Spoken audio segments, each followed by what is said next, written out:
Hello students, welcome to EPG Pathshala. I am Mani Shresht from Haryana School of Business, GJ University of Science and Technology, Hisar.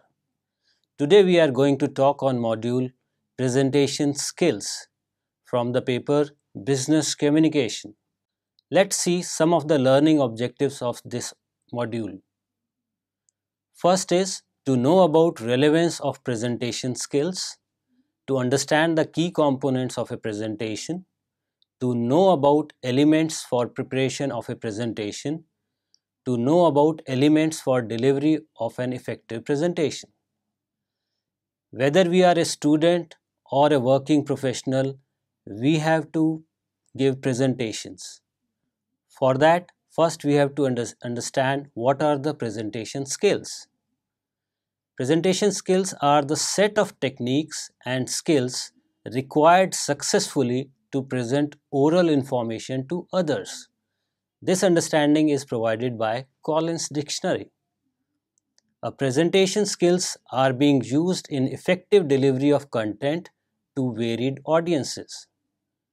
These skills are generally focused on structuring of the matter, designing of slides, body language, and vocal aspects, so that in a presentation skill we have to talk about the content development, we have to talk about how our PowerPoints would look like, how to use body language while presenting, and how to control your vocal cords to be an effective presenter.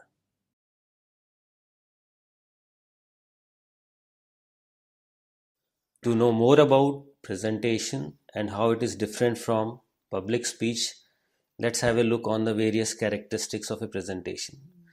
A presentation is relatively informal in nature. So when we compare it with the public speech, presentation is given to internal people, presentation is given to client group, but it is a smaller group and which is considered as an informal group. A presentation also involves query handling, including question answer from the audience. Suppose you are giving a presentation and once you are done with your presentation, audience might raise a question from your presentation and your responsibility is to solve their queries. It involves evaluation of performance.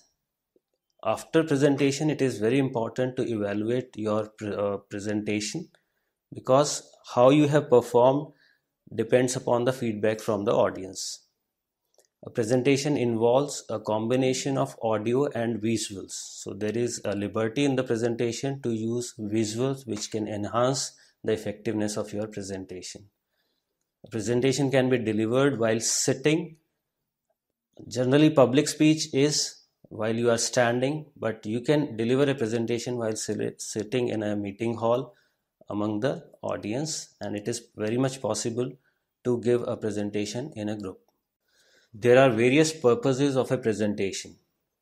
Among all, let's highlight top 3 purposes of a presentation. A presentation primarily provides information or provides instruction to the audience.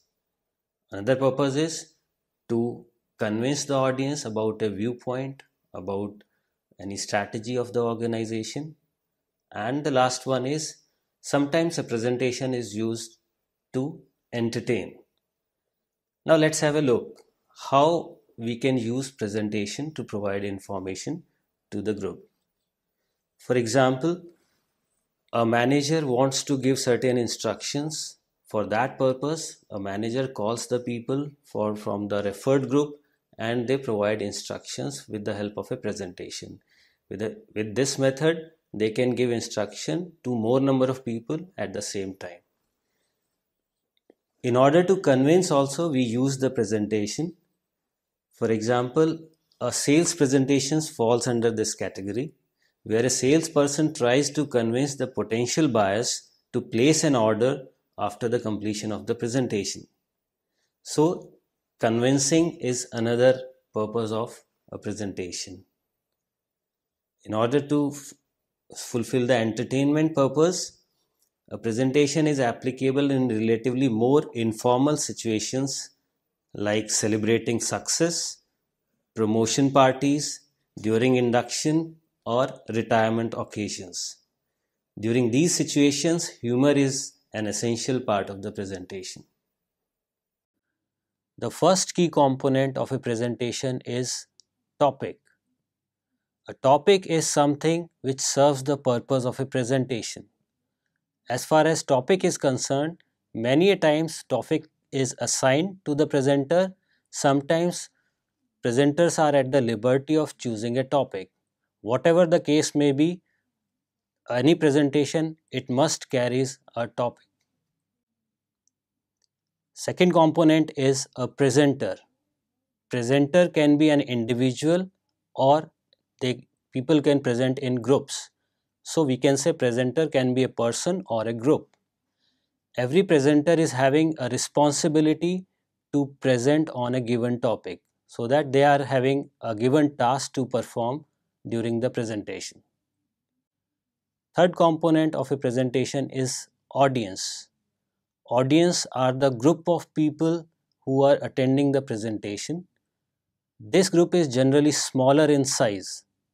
If it is too big, it would be more suitable for a public speech. That creates the difference between a presentation and a public speech. So always remember, the group attending a presentation is smaller in size in relation to group attending a public speech. The audience are sometimes interested in attending the presentation, and sometimes they are assigned to attend the presentation. If they are interested, it would be much easier for a presenter to convince them, but if they are assigned, then a presenter has to face some daunting task to convince them. Next component is venue. Venue is the physical place where the presentation has to be delivered. It is generally a room or a hall where the presentation has to be delivered. Another component is audio-visual aids. Audio-visual aids are the supporting aids. Remember, a presentation for a presenter, a PowerPoint or audio-visual aids are not the only thing, but they are supporting aids. They are used to enhance the effectiveness of a presentation. And finally, every presentation must be finished under a time limit, because we understand time is money. So presentation is a time bound activity. Generally, depending upon the circumstances, a presentation can go from 5 minutes to 20 minutes. The purpose must be served during the presentation within the time limit. Pre-presentation preparations points out towards the homework that a presenter has to do before the delivery of a presentation. Preparation done by presenters prior to the presentation remarkably improve their confidence level and eventually their performance during the presentation. Pre-presentation preparations include the following constituents: inspection of venue, get audience profile, prepare presentation, decide audio-visual aids, decide presentation method, and finally rehearsal. Let's have a look on each of the constituents one by one. Inspection of venue includes obtaining prior information about the venue before the presentation. In order to have the best idea about the venue, it is suggested to visit, if possible, the venue prior to the presentation. Otherwise also, you can request for the pictures of the venue where presentation is scheduled. With this effort, a presenter, you will know in advance about the size of the room, seating capacity and arrangements, acoustics, location of windows and doors, and other facilities available like projection, speakers, air conditioning, lighting, etc. It will also help you in deciding about usage of audio-visual aids. The next component under presentation preparation is to get an audience profile. Now, an audience profile is very important for any presenter. It tells the presenter about the people who are attending the presentation. Under audience profile, A presenter can collect information about the demographic background of the audiences. It includes information such as age of the audience, their gender, their social status, their economic status, their work experience.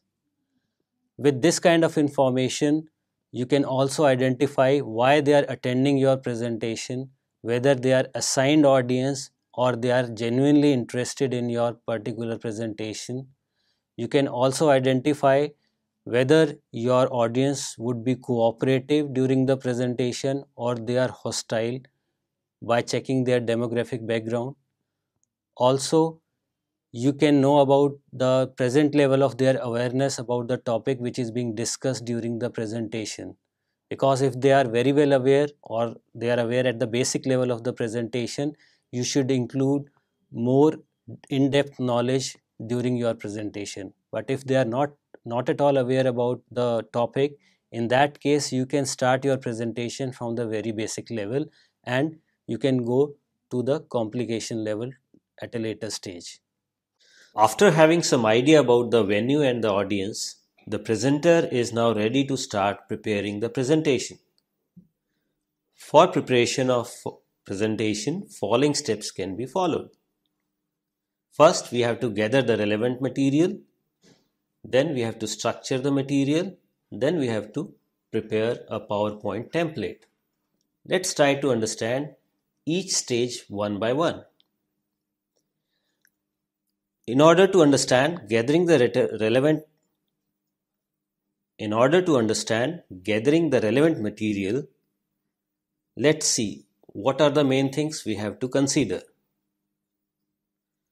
Once the purpose and objective for the presentation is clear, the next step is to develop the content. For developing the content, it is important to identify the various ideas and sub-ideas that would help the audience in understanding the topic of presentation. After having clarity on main idea and supporting sub-ideas, relevant material has to be collected from various sources. These sources can be printed material in the form of articles in journals, newspapers, chapters in books, published interviews, etc. Or the sources can be through online mode using internet. A search engine can be used to search out the relevant information. For example, search engine Google can be used and advanced search option can be exercised to get the specific search results. While gathering the information, presenter has to ensure that collected information possess something of interest of the audience. The gathered information can be in the form of historical trends, statistical data, pictures or figures, results based on research, a case study, etc. Such collection of information can be converted in the form of brief notes or outline. Preparing outline or notes further enables the presenter in structuring of material at a later stage. Once we are done with gathering the relevant material, we move forward for the next level, that is structuring the material. Although we are having our brief outline of collected material, still it requires realignment and restructuring to suit the requirements of the presentation. Overall, the contents of the presentation can be divided into three main parts, namely introduction, main body, conclusion. The purpose of the introduction is to include all that information which is helpful in introducing the topic and provides the overview of the presentation. This part of the presentation is used to set the tone of presentation. In other words, it creates the first impression. The types of information that can be the part of introduction is objective of presentation, context of presentation, providing an overview of what to expect during the course of presentation, and the takeaway for the audience. Then, the main body of the presentation comprises central thought of the presentation and discusses the main idea at length. Discussion regarding main body also consumes maximum time of the presentation. The type of information that could be the part of main body is definitions that are helping in development of concept, examples, comparisons, statistical information, and the latest trends. And to end the structuring the material part, there is conclusion. Conclusion is the last part of a presentation. The purpose of the conclusion is to reinforce and reiterate that has been discussed in the introduction and the main body. A presenter has to summarize the detail earlier discussed in precise and interesting words. It is essential to thoroughly check various points that will become part of the conclusion. Any undesirable mention or discussion during this part can ruin the whole presentation. An interesting quote can be used to end the presentation. Finally, under preparing presentation, the last step is preparing the PowerPoint template. To know more about PowerPoint templates for a presentation, let's move to the next slide. Here are some guidelines for preparing a PPT. It is very important to understand that PPT is a tool. You should not be too much dependent on a PPT to provide your presentation. Yes, it gives you an advantage. Important to present only one key point, including too many points in a single slide, create a mess out of your slides. It is important to use consistent theme throughout your presentation. A theme might be a color combination of the words which you are writing. It is to avoid light text with the light background and vice versa, dark text with the dark background, because if you use such kind of application, readability of the slide suffers a lot.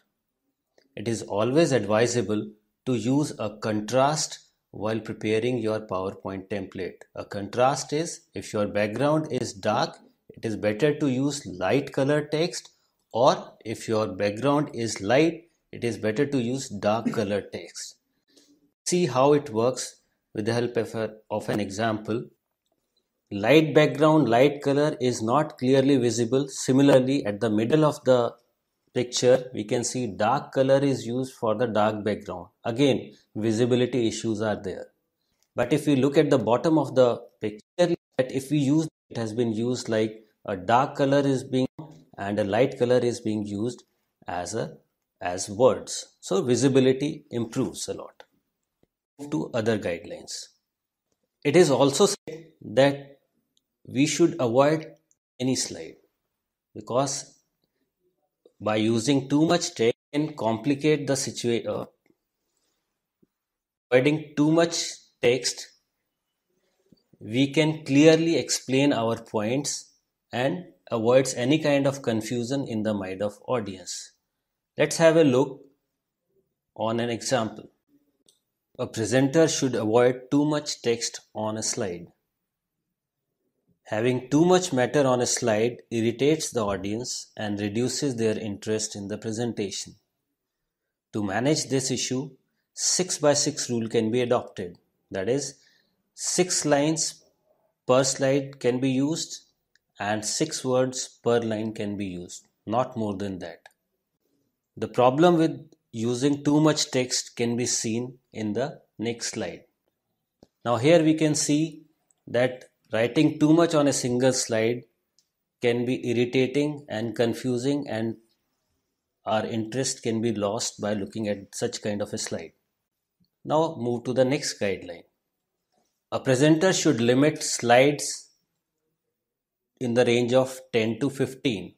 Using too many slides can also create boredom among the audience, and using very few slides can also affect the effectiveness of the presentation. Also, using too many graphics in a slide confuses the audience regarding where to focus. It is important to avoid animation in text, although it appeals to the presenter, but it distracts the audience and many a times highly annoying. Use videos sparingly as the audience might feel that presenter is not capable of explaining the content. Also, make sure that your text is readable. Use appropriate font size. A font size in the range of 32 to 24 is acceptable for the main text of a slide. We can see font size related issues, color related issues in the next slide. Also, avoid overuse of different colors in a single slide. A feeling of rainbow-like text generally irritates the audience. All the slides should be properly numbered. Always include any query and thanks slides at the end. If you are using a picture or any data, it is important to mention its source. Let's have a look how using different colors can irritate the viewers. Now if we look at this slide, the first 4 lines of the slide, we can see that if our font size is too small, there would be an readability issue. Similarly, at the latest part of the slide, we can see that different colors are being used to highlight different words. Now, it gives you a rainbow-like feeling, and it is very irritating to read such kind of a slide. So you should avoid using these things. Now we move to the fourth part of pre-presentation preparation, that is deciding on audio-visual aids. While preparing for a presentation, a presenter has to decide about various audio and visual aids to be used during presentation. Audio and visual aids plays an important supportive role during a presentation. Some of the visual aids can be video, chart, slide, flip chart, white or a blackboard. Any audio file, microphone, speaker, etc. are the part of audio aids. It is not necessary that every presenter should use visual aids. But in case you decide to use such aids, avoid its overuse. Try to integrate these aids with oral presentation and use it only at the relevant point of time. The quality of pictures, graphs, videos should be excellent for facilitating better understanding. Overall, the decision is about whether to use a visual aid, which aid to use, and how much to use. The next part is deciding presentation method. After organizing the information and structuring your matter, it is time to decide on the method of presentation. Broadly, any of the following 3 methods can be adopted for presentation. First is presenting extempore.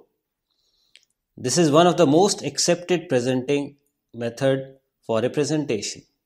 It requires division of total matter in parts followed by preparation of notes and cards to aid the presenter while presenting and clarity of thoughts in presenter's mind. Although much effort is required for this kind of presentation, but during presentation, audience feels that the presenter is speaking naturally and without any preparation. The second method is memorizing. It is considered as the toughest method for a presentation. In this method, a presenter tries to memorize the complete matter that needs to be presented. It requires a special ability to memorize the matter to such a large extent. The drawback of this method is, in case you forget a word or two, you get confused initially and nervous eventually. The third method is reading. Reading the matter of presentation is generally adopted in a highly formalized situation where error of a single word can prove to be disastrous. Most of the presenters make a mistake by reading in monotone, resulting into boredom for listeners. Reading method can be adopted but not for the complete presentation. A presenter can read some of the matter during the whole presentation. Once you are done with all the preparations regarding your presentation, it is the time for practice. And the rule is practice, practice, and more practice. Practice not only reduces your anxiety during the presentation, it also gives you confidence. Remember, only practice makes a man perfect. So, more you practice for your presentation, better are the chances that you will perform at the presentation. After practicing your presentation many times, you are almost ready to deliver an effective presentation. Rehearsal provides you much needed confidence at the day of presentation. A presenter has to further take care of few issues to improve the performance on the day of presentation. These issues are maintaining punctuality, managing vocal components, managing non-verbal components, handling queries, and finally, evaluation. Punctuality is very important on the part of a presenter. The presenter must reach to the venue on or before time. This would help in getting familiar with the actual setting of the venue and to overcome the nervousness. It also makes a good first impression on the audience, and you can also check the arrangements at the venue. Under managing vocal components, a presenter must take care of few areas like pitch, rate, volume, quality, pause. A pitch is considered as tone of sounds, and a presenter should avoid speaking in monotone and should vary the pitch while presenting. Rate denotes the speed at which a presenter is speaking. Generally, 150 words spoken per minute are acceptable to audience, and these are easily understandable. Slower than that is considered as a dull speaker. Volume refers to the power of sound. It decides whether the presenter is audible or not. A presenter needs to adjust the volume considering the size of audience, room size, noise level, availability of instruments, and the venue. Quality is considered as characteristic tone of voice of the presenter. Some people sound dusky, some sound shrill, some sound pleasant. Overall, a presenter can do little about the sound quality, but with practice, yes, we can improve to some extent. A pause is a gap between speaking two words or sentences. In writing, pauses are guided by punctuations. While speaking, a presenter must give certain pauses at appropriate times to improve the understandability of the message. Next is managing non-verbal components. At the time of presentation, non-verbal cues plays an important role. Audiences generally judge a presenter on the basis of posture, gesture, appearance, and the eye contact. There are few suggestions to manage your non-verbal components. Always try to make an eye contact with your audience. Do not move too much during the presentation as it can act as a distraction to the audience. Always work on your appearance, what you are wearing, focus on your attire. Use appropriate gestures which are having common understanding with the audience. Always create a good posture while presenting. Next part is handling queries. Question answer session is one of the most important part of any presentation. This is the time when there is more interaction between the presenter and the audience. This session is also known as query handling session. In this session, audience raise their doubts about the content of the presentation and seek solution or clarification from the presenter. One strategy is to anticipate questions in advance and prepare their answers. Always be patient while listening to the questions by the audience.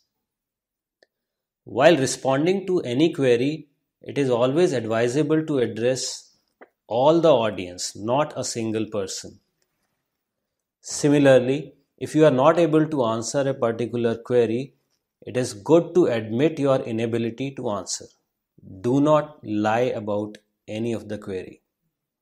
Or you can request an audience to answer it. The final part is evaluation. The task of a presenter is not over by the end of presentation.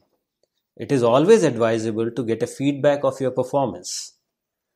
A good feedback not only tells you about loose areas in your presentation, but also acts as a yardstick for the next presentation.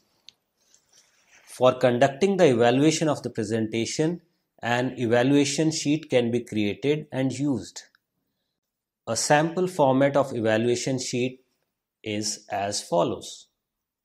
When we look at this evaluation sheet, there are few points mentioned like clarity of presentation, voice pitch speed, usage of visual aids, eye contact, interaction with audience, content arrangement, general awareness about the topic, appearance. Audience can be requested to rate the presenter on these given criteria. You can generate a scale of 1 to 5 where 1 is considered as poor and 5 is excellent. And finally you can take a total to get an idea about your performance during the presentation. You should always leave a column for remarks for any kind of suggestion by the audience to improve your performance during the presentation. So students, let's now summarize what we have learned in this module. We know that delivering effective presentation is a skill and we can acquire it. For becoming an effective presenter, you have to practice and practice a lot. It is the success mantra for any good presentation. A presentation is a combination of oral delivery, audiovisual aids, and body language. So while preparing for a presentation, you have to work on all these aspects. You have to manage your vocal components, you have to manage your non-verbal components like appearance, gestures, postures, and eye contact. If we are showing all these aspects in a well manner, we'll look as a good presenter. For a good presentation, one should get expertise in creating PowerPoint templates, popularly known as PPTs. We must go through all the guidelines given under this module to create a good PowerPoint template. We should be careful about your theme. We should be careful about the font size we are using, color combinations we are using, the type of pictures we are using, the way we are writing our points. All has to be taken care of while preparing a PowerPoint. Do not forget to evaluate your presentation because a feedback is very important to create better presentations. Once you are done with the presentation, always obtain a feedback from the audience. They are your true friends. They will help you out in improving your future presentations and make you a good presenter. Thank you.